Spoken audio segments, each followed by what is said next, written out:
Good evening, everybody. My name is Lizeth Ramirez, Director for Housing Operations and Non-Residential Student Support. Thank you, Caitlin, for that introduction, and I'm happy to discuss the exciting move-in day details that are coming up in just a few days. So to just cover the very basics, we are expecting a move-in of about 500 residential first-year students and also welcoming about 30 non-residential first-year students. Move-in will take place on Wednesday, August 28th, between the hours of 8 a.m. and 2 p.m. On this day, we're also welcoming new transfer students. Their move-in will take place between 10 a.m. and 1 p.m. And we are expecting about 30 incoming new transfer students, residential, and about 130 non-residential transfer students that are starting at Barnard College for the fall. In addition to the students that we're welcoming, we are also preparing to welcome friends, families, and loved ones who may be here to celebrate the day or assist in move-in with their student. In terms of arriving to campus, students received an email earlier this week from housing@barnard.edu requesting that you select a arrival time slot. This allows us to organize the schedule of the day in terms of how many students are signing in per hour. So we really ask that students and families log into the portal and select an arrival time slot, and please arrive as close to your arrival time slot as possible. You will be able to unload your belongings onto a moving cart on the sidewalk on Broadway as close to the 117th West 117th gate as possible. There will be staff to assist with the moving carts and to identify available moving carts for you. As you prepare to pack or move into campus, we do encourage you to pack smart. I can work with Caitlin to share out the links on the presentation. Our recommendations are if you don't know if you'll need it, leave it out. The spaces on campus for students are generally smaller than what you likely have at home. So the less amount of belongings that you have, the better. Carts will be limited, so we do encourage families to bring either a smaller cart, a hand truck, or a dolly to assist in getting your belongings from the car all the way into the residence hall. And as you're packing, please review the prohibited items list, which can be found on our housing website. We will also share out this link as a follow-up and in upcoming emails to students. There are a variety of prohibited items. A very short list is on the screen now in terms of candles, personal air conditioners, hot plates, rice cookers, toasters. This is not inclusive of all of what is on our prohibited items list, so we really encourage you to visit the website to see the full list. On the screen now is a map, an overview map of campus, and where you see a dancing Millie Bear is where important areas for campus for move-in day. So you will arrive along where the red lines are to park a car. Parking lanes will be blocked off with barricades. So for the car to pull up, the moving carts will meet you at the car while the student enters the main gate and goes into the Sulzberger Annex to complete the residential life check-in and get their keys. There will be other resources spread out across campus that are comprised of various campus partners to help get families and students acquainted upon their arrival. So we'll have family engagement, alumni relations, parents council, dining services, all in Diana Center lobby. In addition to food and beverage options for purchase in Liz's place, as well as the bookstore will be in that area as well. We'll also have in our check-in hub, students and families can visit the bursar for any student billing needs, as well as facilities will be there for support on move-in day. After students check in and complete their residential check-in and pick up their keys, they will then be directed to Milstein Center lobby, where they will complete their new student orientation check-in. This slide describes more detail of the campus resources that I just mentioned.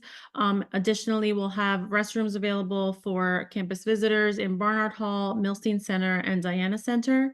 We'll also have plenty of staff around, so if you have a question or are lost looking for something, please ask any staff member around and we'll be able to direct you.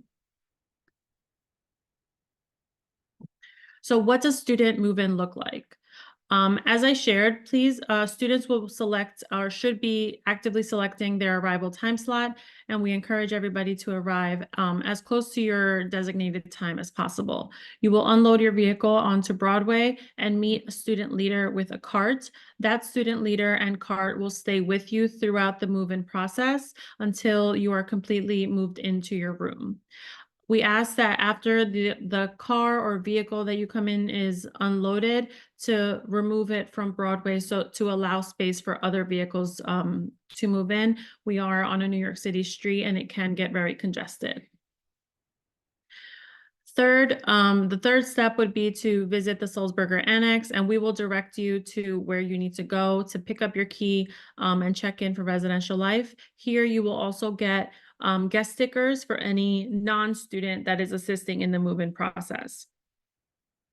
Students, after they've picked up their key and gotten the guest stickers, will return to Broadway on the sidewalk with the full cart of stuff and begin actively moving in with the help of the student leader. More details on move-in guests and visitors. So residents will be asked at check-in how many guest stickers they will need. Guests under the age of 18 should be with their with an adult or their parent or their guardian at all times, and they will also have to wear a guest sticker while on campus. Guest stickers are only active through the move-in process and won't be valid for access overnight or after the move-in period, which will end at 2 p.m. Future guests would abide by the college guest policy, which in summary is guests under the age of 18 must be approved by the college with a minor guest permission request form. And we review these request forms in the Residential Life and Housing Office, and they can be found on our website listed on the link on the screen. Some tips as you prepare for move-in. We are hoping for a beautiful sunny day with wind and not too hot, but prepare for the weather. We are in late August, so there may be heat, there may be precipitation. Staying hydrated. We will have water stations and snack stations throughout campus to assist in everybody staying hydrated. Please wear comfortable shoes. I like to say wear shoes that you would wear to a concert. There may be a lot of steps, a lot of walking back and forth, exploring, etc. There are a lot of moving parts to move in. As I shared, we are expecting about 500 students on this day. So being patient, adaptable, and flexible, we hope that we are able to accommodate everybody as close to their arrival time as possible, but we do appreciate everybody's patience as we keep the flow of people going. Also enjoying the day, we recognize that this is a huge milestone for many families, and just taking a moment on that day to soak it in that your student is moving into college. And I'm sure for every family, this is a hugely anticipated day. And lastly, if you need help, ask. Staff will be in gold or orange shirts, and we will be all over campus available to direct you or answer any questions that you have on move-in day or about campus overall.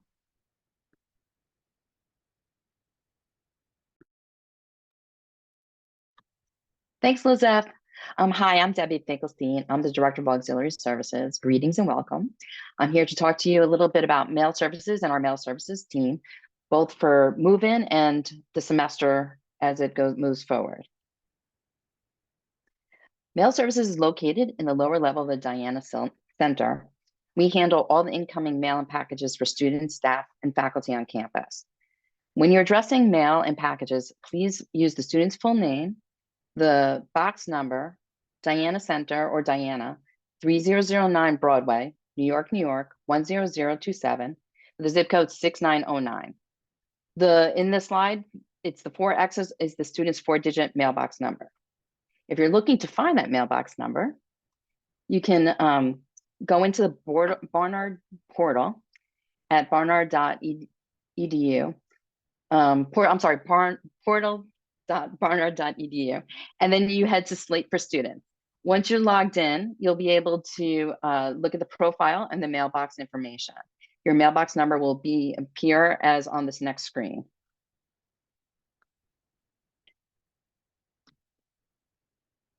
When sending packages before arrival, we ask that you send packages to arrive starting August 21st, which is 5 days before move-in. We're able to hold on packages until you arrive on campus and then deliver them you'll get an email notification when the packages are on campus and been processed. After September 9th, we do ask students to pick up their packages and mail within 4 business days due to limited space in our mail center. You will receive multiple email reminders, so you don't have to worry about just getting it once. We'll continue to remind you until you come get your package. Now, if you're sending a perishable item, we ask that you give mail services team an advance notice. It's extremely helpful to us. Please send an email to mailservices@barnard.edu with as much of the following information as possible. Obviously, the student's name, a contact number for the student, not for you, an item description. Sometimes it's cupcakes or flowers. It's really helpful. If you know the carrier and the tracking number, including that information and the expected delivery date. This allows the mail services team to keep a lookout for the item and notify your student as soon as it arrives.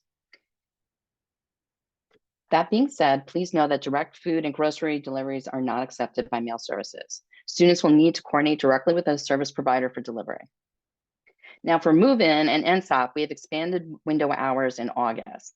So starting on August 28th, move-in day, we will open at 8 a.m. And though you'll be in programming after 2 o'clock, as you'll hear from my colleagues, we will be open to 5:45, mostly processing incoming mail and packages. We receive a lot during this time, as you can imagine. We have extended hours through Sunday, September 1st, and then for the following week as well. So we ask that you please check our website, which is www.barnard I'm messing it up. It'll be later in the presentation, my apologies.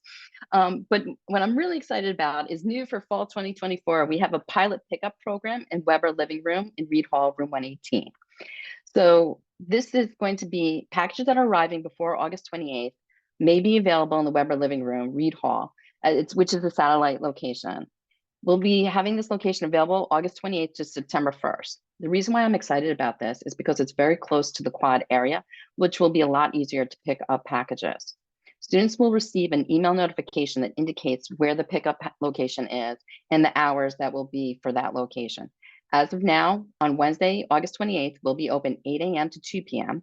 However, we may try and expand hours as possible, working with my colleagues that you'll hear more about for NSOP.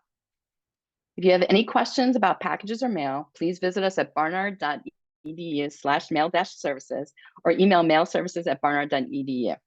If you have your tracking number and you have a specific package you're looking for information about, please include it in the email. If you just have general questions, send it our way. We are happy to assist you whenever needed. Thank you very much. And now I'm pleased to turn over to my colleagues in student engagement and experience.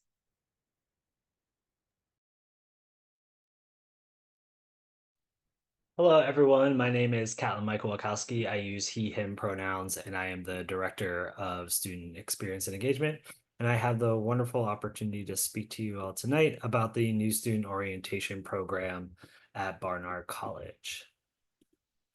A lot of the questions we get is, what is new student orientation. And it really is our approach to assuring that you have a successful transition to the college from wherever you are coming to Barnard from, whether that is you are a recent high school graduate and this is your first time at a college, or if you are a transfer student that you are coming from a different college experience. I think one of the unique things about our orientation program that it is custom to the Barnard experience. It is designed to help introduce you to this college. So if you've attended other orientations, this will be a little bit different.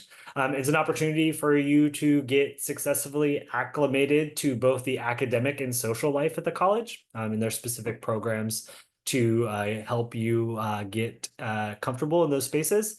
It's a great way to learn about campus resources. But I think maybe the most important thing for your NSOP experience or what NSOP is really to develop a sense of belonging at the institution.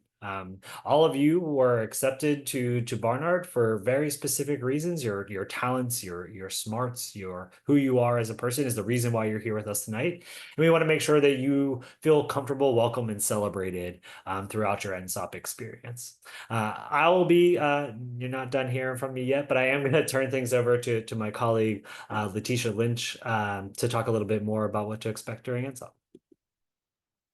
Thank you, Catlin. Hi, everyone. I'm Letitia Lynch. I use she, her pronouns, and I'm the program coordinator for NSOP and campus-wide programming and student experience and engagement.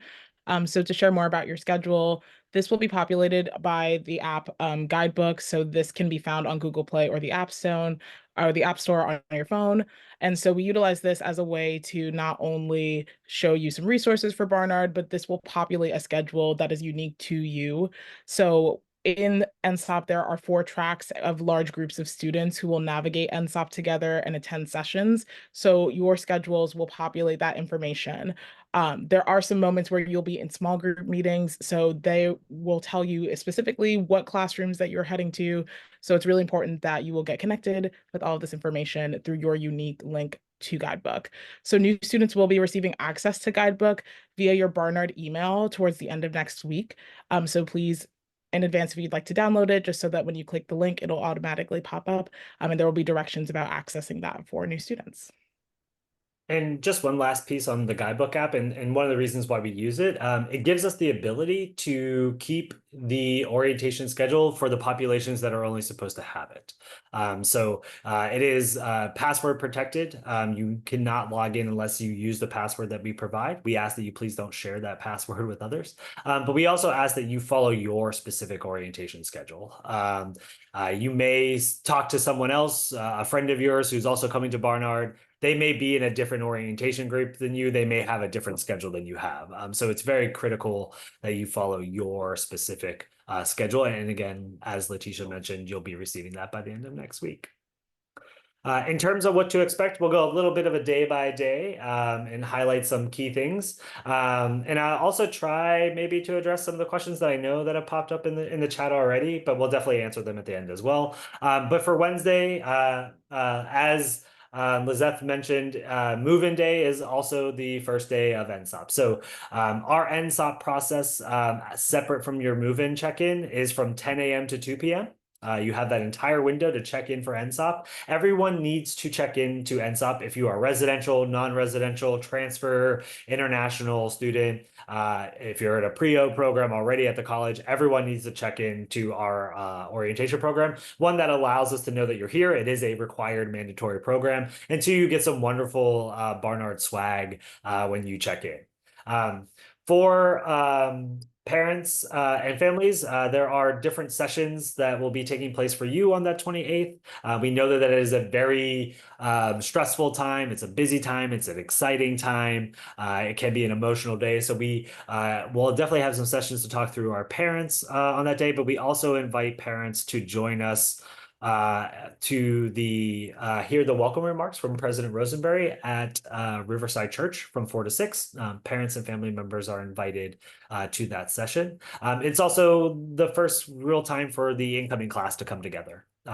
Post that, you'll have a chance to connect with your orientation groups. We have a wonderful welcome barbecue planned, a chance to kind of come together and have your first meal as an incoming class. And then that evening, there are some required fire safety sessions for our residential students and our residential population.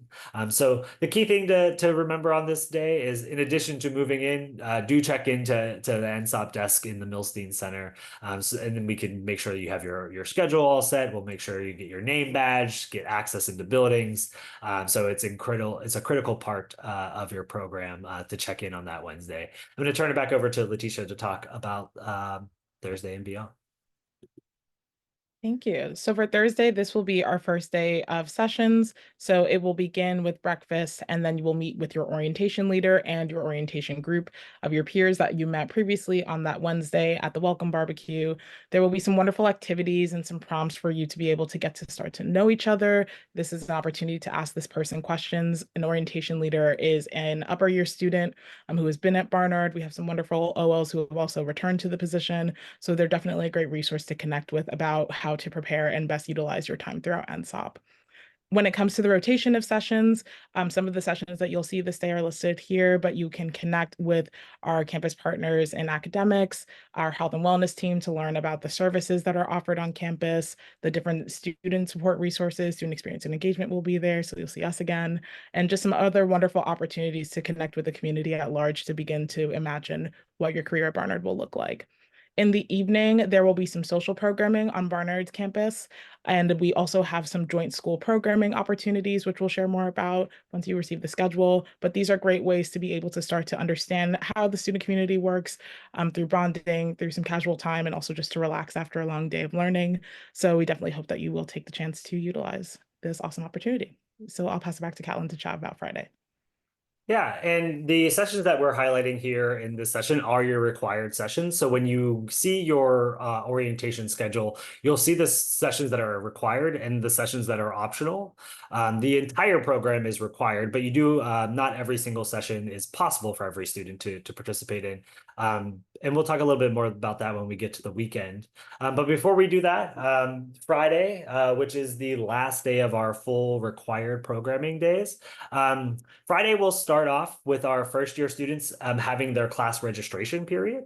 So there's no required sessions on Friday morning, but it is your first opportunity to take advantage of some of our optional or supplemental programming. And that optional or supplemental programming is done through student experience and engagement and our campus partners all throughout the college, talking about the subjects that really help aid in your transition to the college. So we have a wonderful session I know that our speaking fellows are doing about how to talk to faculty members. I know I'll be doing a session on how to use the MTA and getting around New York City.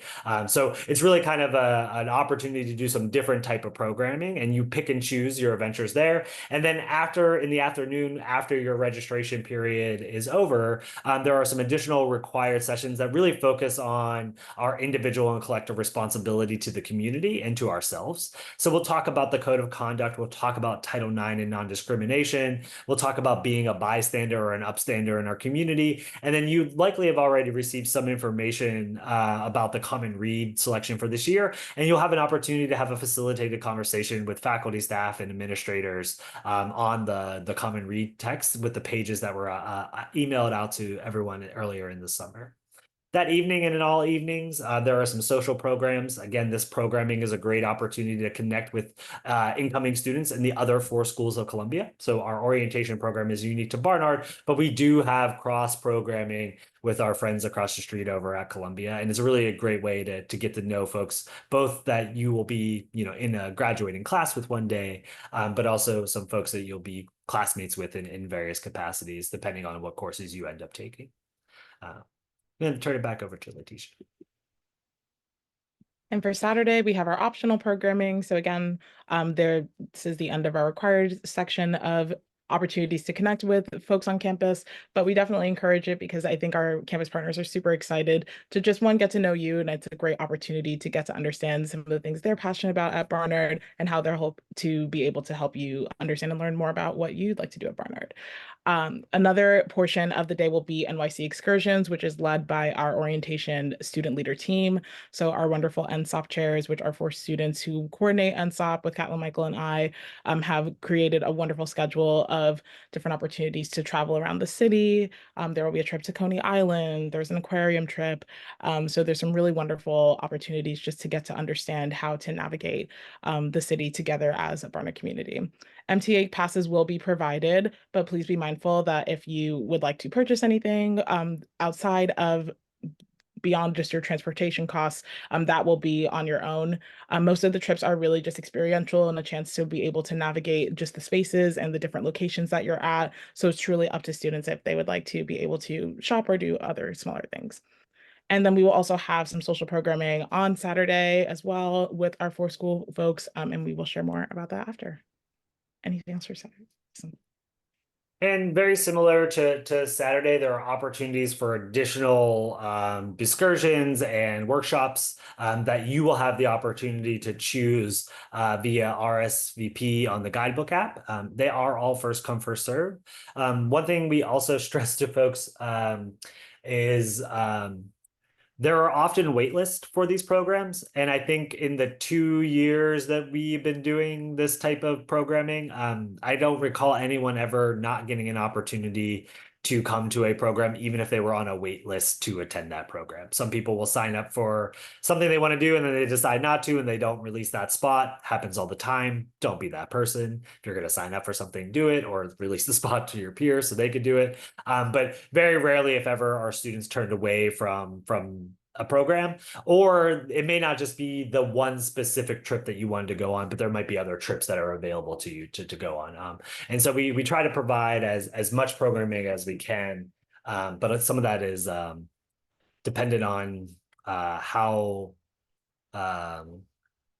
responsive folks are to those calls. But again, I don't recall any scenario where we've ever turned someone away from having the opportunity to do that type of programming on that Sunday. And then orientation ends with a wonderful opportunity for groups to come together to talk about and share or reflect on their orientation experience. And then the whole program wraps up that evening with a performance showcase from some of our clubs and organizations that are both recognized at Barnard and at Columbia. So from your singing groups to your comedy groups, dance groups, you kind of get a chance to get a sense of what all things are like programmatically in terms of our performance groups. And then also on Sunday, you'll have an opportunity to connect with clubs and organizations. There'll be a club fair for clubs and organizations specific to our first year student population.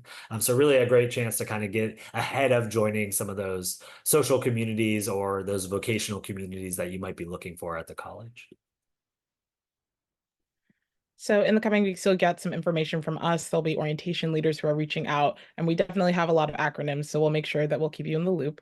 But as we've shared throughout this presentation, our orientation leaders, again, are upper year students who are working in this role to have a group of 10 students or so. And so again, they'll be hosting those group meetings with you, checking in with you via email right before NSOP, and just wonderful resources to connect with throughout the year as well.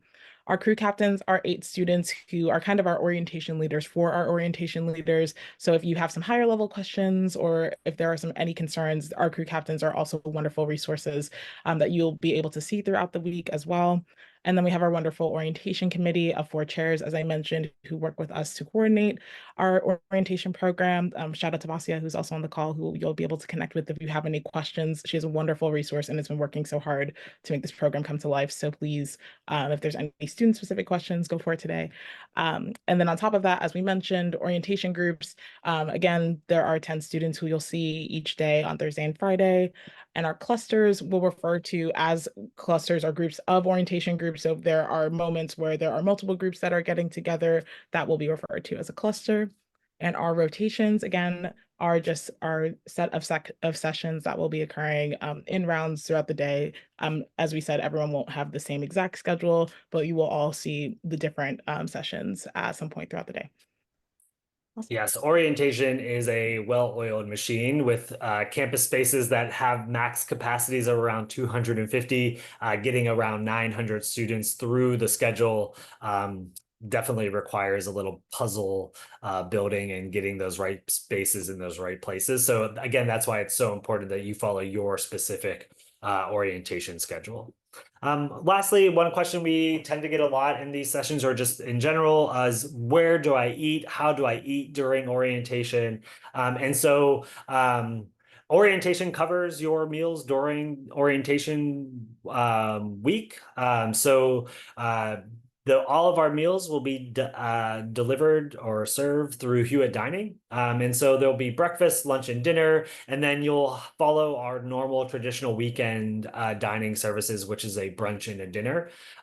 Your meal plans will effectively start at dinner on that Monday, but every time from you're here on Wednesday through Monday brunch, you have a meal swipe on your card as a member or participant of orientation.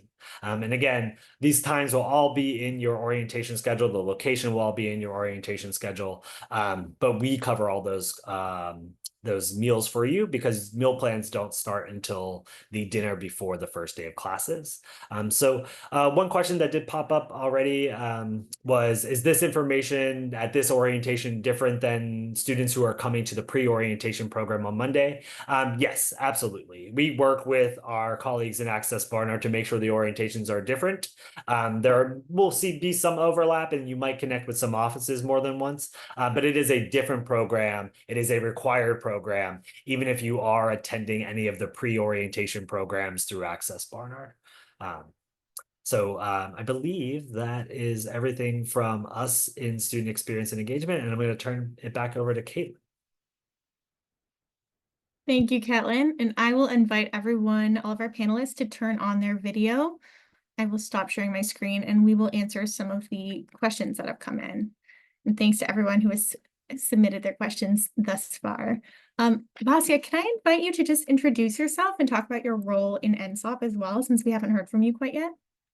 Yes, of course. Hi, my name is Vasya Tassiopoulos. I'm a rising junior here at Barnard.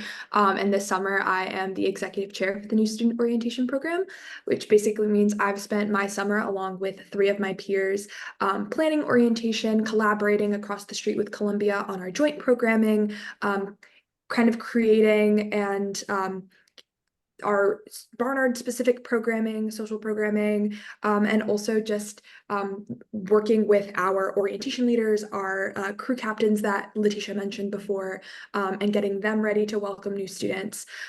So yeah, that's what I've been doing this summer, and it's very nice to meet you guys. Awesome, thank you so much. I know we've been answering some of the questions in the Q&A already. I'm going to go through those quickly, just so the folks who are viewing the recording will have the answers as well. So Lizeth, first I'll ask, if someone's taking a taxi or an Uber to get to campus, what is the best address for them to use? Sure. The address is 3009 Broadway, New York, New York, 10027. So that will bring you to the main campus gates at Broadway and West 117th Street on the west side. I will also be sure to add that into the slides. So when you view the slide deck, you'll have that address. Same thing with the link for parking. So we have a web page that has some of the local parking lots. So after you've dropped off your belongings in front of the gates on Broadway, then you can go to one of these parking lots to park your car for the rest of the day. We also had a question also about the residence halls about what happens during school holidays. So Thanksgiving break, Christmas and spring breaks, are the residence halls open or closed?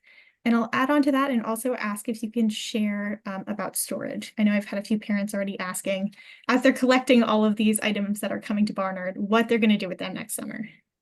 Sure. So we don't offer storage for students on campus. There are local storage options in the area if folks want to explore.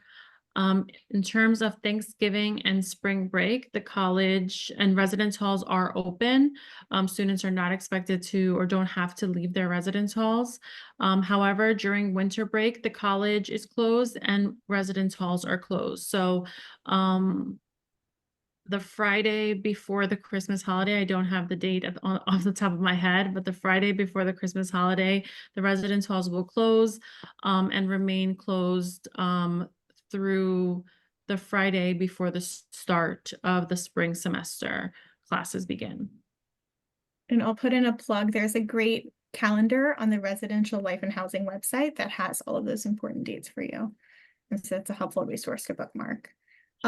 Debbie, we had a couple of folks just ask for clarification on what date packages can start arriving for students who are moving in, both for students who are participating in the Access Barnard pre-orientation, so moving in this Monday, and then for everyone moving in on the 28th. So ideally, packages would arrive 5 days before your arrival on campus date. So students that are participating in Access Barnard starting this Monday on August 19th, for example, their packages could have arrived last week, which we've had a couple inquiries about that. For incoming students, we ask that packages arrive starting on August 21st. You know, being that we have limited space in mail services, that's why we try and keep it to the August 21st date. That being said, I know it's very hard to get deliveries when they get, like, there's not an exact time or date. So please know that we will not turn anything away. We will not send anything back. But we do ask to keep it as close to August 21st as possible. And also please note for Amazon, do not do same day deliveries. Amazon hours are not the same as mail services hours, and we do not accept packages on weekends because normally we're closed. So I would really discourage anyone from doing Amazon same day delivery. Thank you, Debbie. So if Amazon wants to deliver on the weekend, is that possible, or should they avoid? Okay. Yeah, it's not possible. And what will happen is they'll an attempt to delivery and they just won't be able to deliver. So if you have the option to select a weekend date, don't do it. Save yourself Okay. the money. Don't do it. Perfect. Thank you. And then for both you, Debbie and Lizeth, can you talk a little bit more about how students and their families can handle large, bulky packages? You know, if there's a way to get those from either of the mail services sites to the residence halls, or from the street, unloading from a car to the residence halls. I can certainly talk from mail services. We do have a limited number of dollies and hand trucks that are available for students and families to use. Typically, we ask that it be a 30-minute window, so you can use it for 30 minutes and bring it back, just enough time to bring your package to the location. We ask for some kind of ID, whether it's a student ID or a driver's license, to hold as collateral, I guess you could say, until the item's returned. And there, you may use your moving cart as you have it, and use that to also go to read 118 before you completely finish moving in. You may use that. We won't have additional supplies like dollies or hand trucks or anything like that. We will have the moving carts that you can use while you have them assigned to you. Thank you both. Couple questions for our NSOP folks. Can you speak? We have one question. We know we talked about meals from Thursday through Sunday. Can you talk about meals for Wednesday, the 28th? Certainly. On the 28th, depending on when you have your move-in time, you have the ability to access Hewitt Dining once you have your ID as a student. So you would need to have your ID first, which would, so if you have your ID on hand, you've already moved in, you got your ID, you're all set.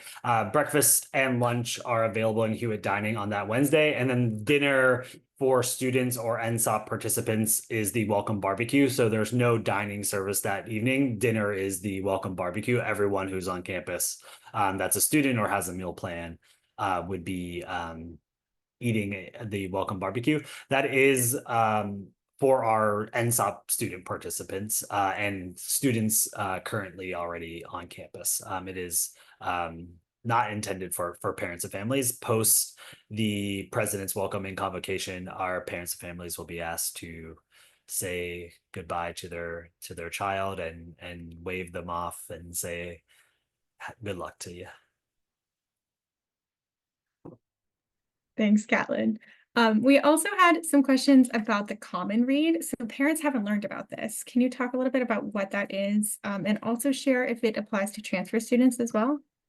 All incoming students should have received an email announcing the common read. If you're a transfer student and depending on when you accepted, that email may not have come to you. There'll be reminders emails that come out.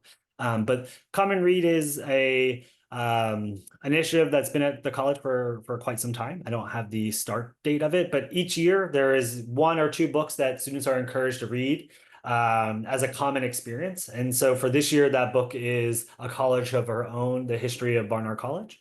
And so the email did go out. There will be reminder emails, but I could see a scenario where maybe a transfer student, depending on when they were accepted or offered, that may have happened post that original email going out, but there will be some reminders that go out between now and then. And there's a certain number of pages that are highlighted for students to read, and then it is a required session to facilitate and participate in a facilitated conversation about the text. Thank you. I know we've had some questions coming in from parents about just the schedule on move-in day. So just to kind of reiterate, you'll be invited to attend the President's Welcome for Families, which will take place in the Diana Center event oval in the lower level from either 1 to 1:45 or 2 to 2:45, and that will depend on this move-in time slot that your student has selected, just so we can break you into roughly equal groups. And then after that, starting at, I believe, 4 p.m., Catlin, is the NSOP and convocation that will kick off the new student orientation program for our students, and we're excited to invite families to attend that this year as well. So that will end at around 6 p.m. and that will mark the end of your time with your students for the day. Then they'll go off to the barbecue and then start the NSOP programming. The NSOP programming on the other days is exclusively for students and not for families. Let's see. We have a couple of questions about whether fans are provided in the dorm rooms. I know that's kind of something that folks are thinking about as we're checking the weather. Lizeth, can you talk a little bit about what to expect in terms of heat and how folks can deal with that? Sure. So first year students will be moving into what we on campus call the quad. One of the residence halls on the quad is equipped with air conditioning. 3 are not. There are fans in each room, 1 fan per room. If your room is missing a fan, facilities will be available to assist. And we are also monitoring the weather as we get closer to the date to offer any additional resources in terms of a heat emergency if needed. Thank you. And can you also talk about if a student moves into their room and there's something that needs to be repaired, what the process is for taking care of that? Sure. So on the move-in day, we will have facilities staff available to immediately address the situation. So no work order, for example, will be required on move-in day. However, beyond move-in day, we will ask students to submit a work order, and we will share that with students via our website. It will be shared from your RA, your community director, and then students will be able to log into the facilities portal to submit any work orders for facilities to address. Thank you. And excuse me if you said this already, but did you talk about lofting beds on move-in day as well? I did not talk about lofting beds. So we're not able to loft beds on move-in day. That would be a work order that would need to be submitted after the move-in day time period. Okay, thank you. Mini fridges are also an important topic for folks. Can you talk about whether they can be rented and if there are any restrictions on the type of mini fridge that you can have?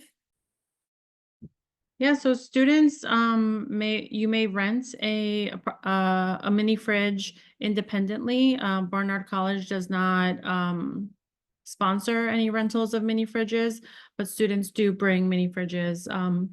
I don't have the sizing numbers off the top of my head, but I'm sure we can share that after this webinar. I think it's 3.5 cubic feet. I was on that webpage earlier today. Thanks, Lisa. Debbie, we had a couple of folks who were asking about, we were talking about meals during NSOP, about food allergies, kosher offerings, things like that. I know you work with dining services as well. Can you speak a little bit about that? Absolutely. So as you mentioned, I do oversee Barnard dining and dining services on campus. Please know that at all our meals, we work very closely with the student experience engagement team. I think I froze. There we go. So we work very closely with the student engagement and student experience and engagement team, Res Life team, as well as just our general everyday attitude towards dining, which is that there's always going to be an option. So you'll always have vegan, vegetarian, halal, kosher, gluten avoidance. There's always an option. Barnard Dining takes feeding students very seriously and takes a lot of pride in feeding students. So I also encourage people on this call to go to dineoncampus.com/Barnard Dining. There's a registered dietitian from Barnard Dining that is available to meet with students. Barnard Dining will be at, as Lizeth mentioned earlier, will be at Diana Center, have a table there on move-in day. Please stop by, ask any questions. Erica Domino is the registered dietitian and she will be available. I encourage any student coming into Hewitt or Liz's place that day and leading into when the semester starts and we have all 4 dining locations open to speak to a manager, ask any question you want. They are more than happy at Barnard Dining to answer your questions and want you to feel very comfortable. Thank you so much. And that leads me into a question for our NSOP team. You know, students are adjusting and they're in a new environment and there may be kind of bumps in the road. If they're experiencing any challenges during their time at NSOP, who should they turn to? And also, can you talk a little bit about what they might expect in terms of challenges too? Vasya, I can't think of anyone better to answer this question, so the floor is yours. I appreciate that. Thank you, Catlin. I would say to answer the first question, I think the best person to turn to is your orientation leader. You're gonna most likely have a group chat with them in your orientation group, so you'll be able to contact them. They'll be available to answer all your emails. Their role in this journey is to guide you and to be, your biggest supporter. And if they don't have the answer to your question, they'll move it up to their crew captain, who will move it up to us as chairs, and then we'll move it up to pro staff if that's what is required to get the question answered. But we'll make sure that all your concerns and challenges are answered and taken care of. And then challenges that you should expect to face. I would say, as someone who has been through orientation fairly recently, I'm only a rising junior, is that you're in a new space. Like, it's going to be an adjustment period. And I would say that, like, giving yourself grace and giving yourself kind of time to adjust is a big thing. I would, expect just a lot of overwhelmment. That was a big thing of what I felt during my orientation process. Taking the time for yourself also in the midst of the craziness of NSOP, I think is also super duper important. But if you have any challenges, the NSOP team, it really has been planning all summer, and we really do want to help you through it. So you can definitely reach out to us at any level. That's great. Thank you so much. I have a small question for you, relatively small. So where do students store their suitcases? This is a great question. I would say everyone does something a little bit different, because every dorm is also a little bit different. But I think that where I like to store mine is most of the time I'll have my bed slightly like higher lofted so that my drawers are under it. But behind that, they're not as deep as the bed is. So I like to put my suitcases behind there. It's a great storage space because it doesn't take up any extra room. Also, if you live in Souls like I did my freshman year, I know my roommate kept hers on top of our like wardrobes that we had, because we didn't have closets, we just had like these big wardrobes. So I know that's a popular spot to keep them as well. But I think those are my main two. Great, thank you. And one more NSOP question. What are the programs that you all are most excited about?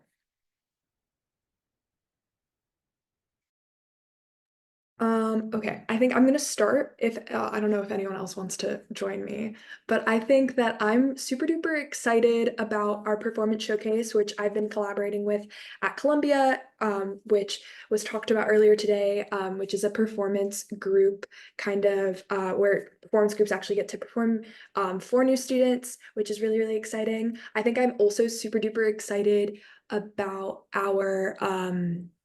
we have like a kind of water beach themed kind of celebration happening on the Thursday of NSOP that I'm also very, very excited to check out.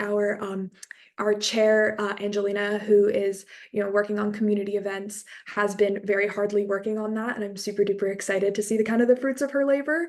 So I'd say those are my big two.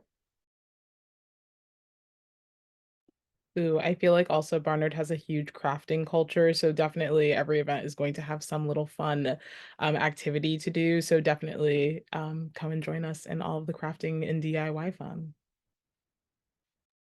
I am looking forward to the optional sessions or excursions that I'll be hosting during NSOP. If you are a fan of public transportation and pizza, sign up to or join my Sunday excursion. And I think selfishly, I think our campus life and the student experience session will be rip roaring fun.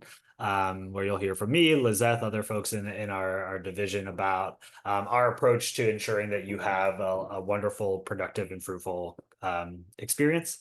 And I think the last thing I'll say is I think my favorite thing during orientation is seeing orientation groups together, just kind of hanging out. I think sitting on Futterfield, on Garvey Walk.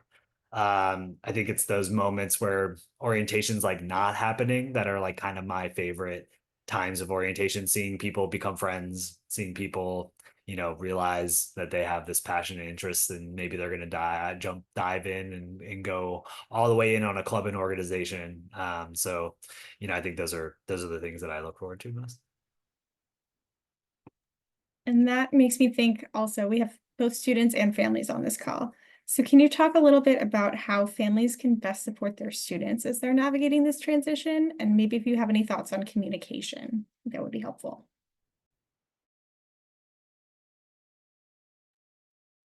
Dacia, it looks like you want to go first.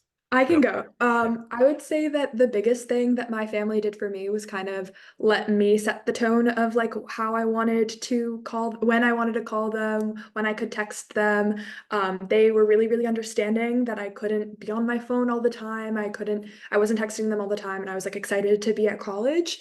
So I think that was really, really great about communication. They kind of let me lead, which I really appreciated as a student, and I got to call them whenever I was like overwhelmed, and I was just like, it was nice. And I didn't feel also overwhelmed by kind of them calling me. And then it was just kind of, but I would say that was my biggest thing for me personally.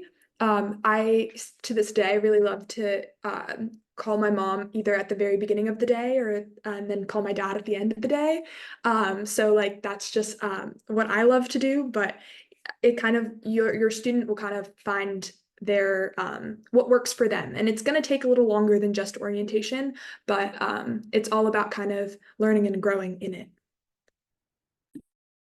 Yeah, just to add on that, I am not a parent, but I've had a lot of conversations with parents, especially at this time of year. And I think the thing that often I hear when talking to parents, your child better than anybody else. And I think if you feel that there is something off, they're not finding a connection, they seem like they're struggling. The thing that I would really encourage you to do is to tell them to come talk to student experience and engagement. We're really here to help that transition process. For some students, that might not, orientation is sometimes challenging. I think we should be honest with that. Is when you're trying to introduce 900 people to a new place all at once, you're going to have to make some choices or sacrifice different learning styles, different ways people like to receive information. So if a one-on-one conversation is more productive for your child or your student, then we absolutely want to accommodate that. But we need to know that that's something that's out there. So that's why communicating with your orientation leader, checking in with your student regularly. But again, you know them way better than we do. So if you feel like something's off, let us know and we could try to intervene. The other thing I will say is that I was a first generation college student, not sure if there are other first generation college students in the space. And I think no one prepared me for what that was going to be like in terms of the relationship with my family. And I think it was really hard for my mom, I was raised by a single parent and my mom, and I think going to college really did make our relationship hard. I think that she didn't understand what I was going through. I felt like she didn't, try to understand what I was going through at the time. And I think it's really just having a good open communication, having some conversations now about what expectations are. What is your expectation and how they check in both ways? I think having these conversations now make it a lot easier than when it really, needs to happen. And I think everyone having grace for each other. You might your student might really find their click and they're going to stay out late and maybe they didn't text you.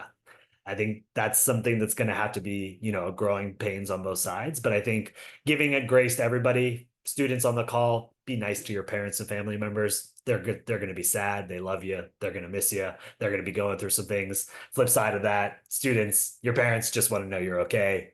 They're not, overbearing or being a helicopter parent. So I think trying to have those conversations now, I think will pay off a lot, but know that there's a dedicated support system for all parties involved, either through orientation leaders, my wonderful colleagues on this call, other folks at the college. So it's a really great question, and I'm glad it came up in some way, shape, or form.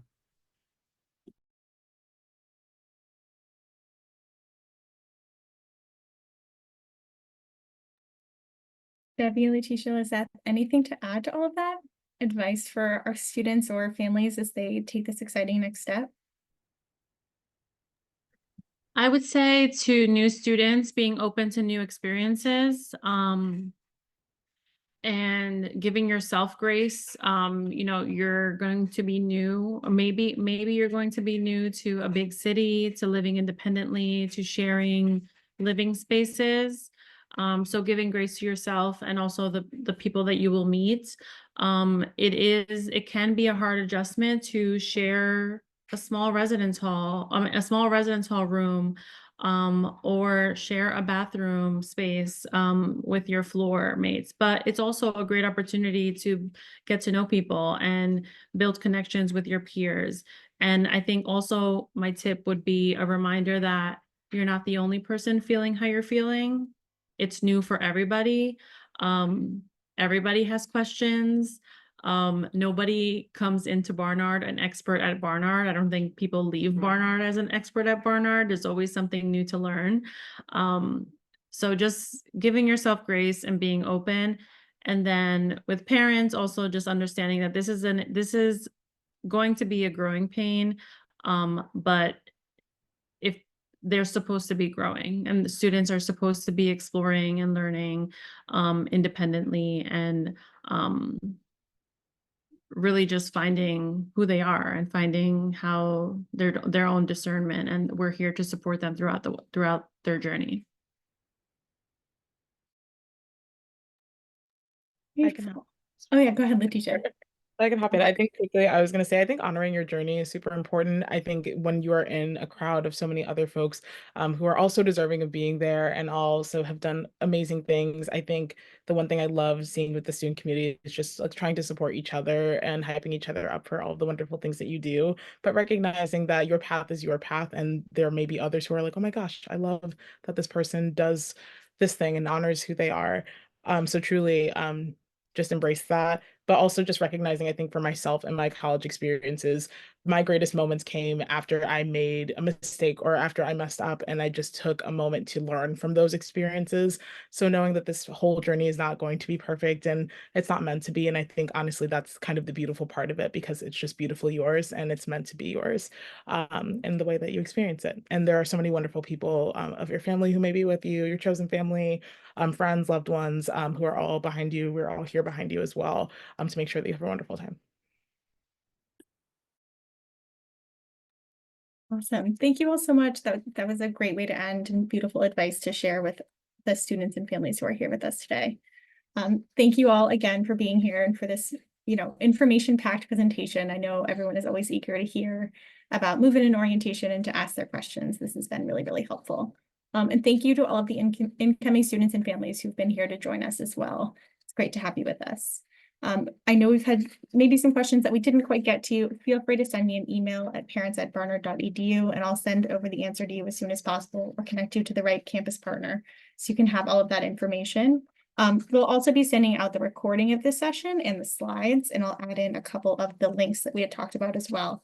So you will have this as a resource if you want to go back through and find the details that you were looking for. Our next and final session will be next Tuesday, Getting Involved on Campus. That will be a great conversation, and I hope that you'll be able to join us for that one as well. And then I think that's all we have for today. I just wanted to make sure I wasn't forgetting anything. All right, thank you all again for being here. Feel free to reach out, and we look forward to welcoming you to campus very, very soon.